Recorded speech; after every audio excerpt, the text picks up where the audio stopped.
Assalamualaikum warahmatullahi wabarakatuh. Kepada Allah kita bersyukur dan kepada Nabi kita bersalawat. Perkenalkan, nama saya Adhan Fauzial Hakim dari kelas 30E. Saya akan memaparkan materi tentang kalimat efektif.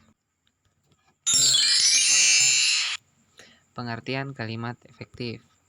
Kalimat efektif adalah kalimat yang sesuai dengan kaidah-kaidah bahasa, baik ejaan maupun tanda bacanya, sehingga mudah dipahami oleh pembaca atau pendengarnya. Adapun fungsi kalimat efektif, yaitu sifatnya yang jelas, tegas, tidak multitafsir atau ambigu, membuat kalimat efektif banyak digunakan pada saat melakukan penulisan dokumen-dokumen penting, misalnya skripsi, disertasi, undang-undang, surat resmi, dan sebagainya. Fungsi lainnya yaitu dapat mempermudah pembaca dalam memahami maksud sebuah tulisan. Selain itu juga fungsi kalimat efektif ini dapat memperindah sebuah penulisan.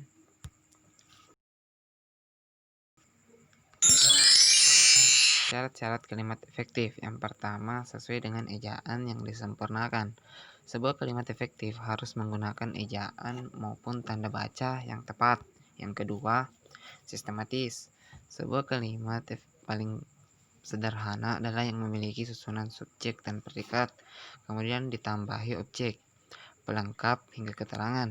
Sebisa mungkin guna mengefektifkan kalimat, buatlah kalimat yang urutannya tidak memusingkan. Yang ketiga, tidak boros dan bertele-tele. Jangan sampai kalimat yang dibuat terlalu banyak kata yang diulang-ulang dan berkesan bertele-tele. Pastikan susunan kalimat yang disampaikan ringkas agar orang yang membaca mudah memahami. Yang terakhir, tidak ambigu. Jangan menggunakan kalimat yang mempunyai makna ganda, karena akan menimbulkan penafsiran yang berbeda pada tiap orang. Adapun ciri-ciri kalimat efektif. Yang pertama, kesepadanan struktur. Ada beberapa hal yang menyangkut ciri-ciri yang satu ini.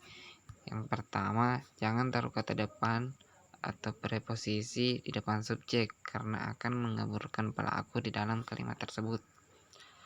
Yang kedua, hati-hati pada penggunaan konjungsi yang di depan predikat karena membuatnya menjadi perluasan dari subjek.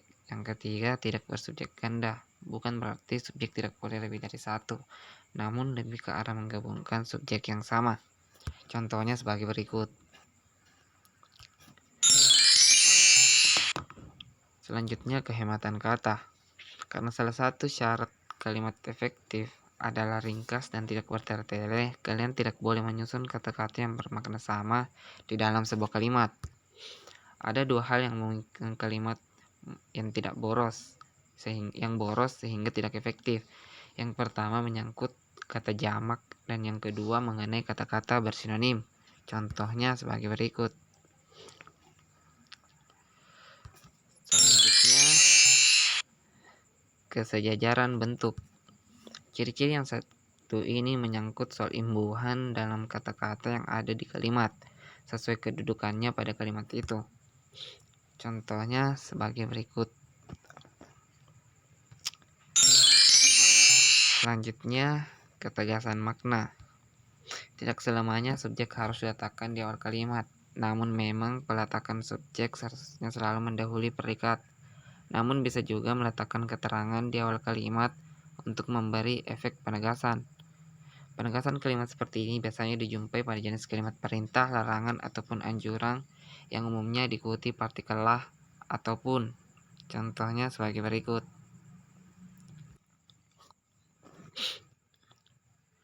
Yang terakhir,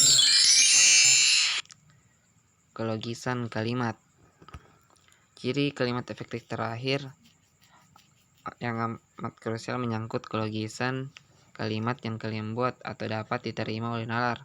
Kelogisan berperan penting untuk menghindari kesan ambigu pada kalimat. Contohnya sebagai berikut.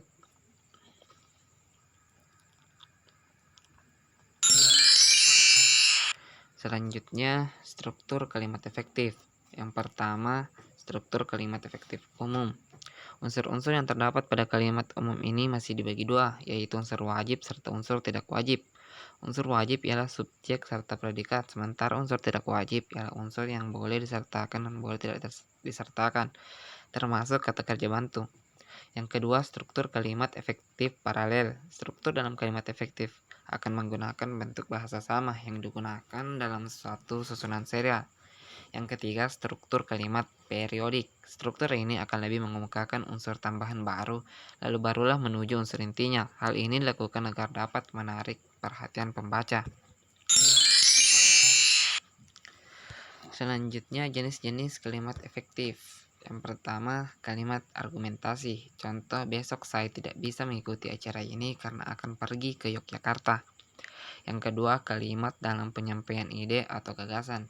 Contoh, menurutku acaranya akan lebih tepat kita undur setelah sholat Jumat saja agar para peserta laki-laki yang beragama Islam bisa ikut acara ini sampai selesai. Yang ketiga, kalimat formal. Contoh, kami PT Maju Mundur mengucapkan selamat atas kemenangan pasangan calon Presiden Jokowi dan Ki Haji Ma'ruf Amin sebagai Presiden Republik Indonesia tahun 2014-2019. Terima kasih. Itulah yang sempat saya sampaikan. Lebih dan kurangnya mohon dimaafkan. Wassalamualaikum warahmatullahi wabarakatuh.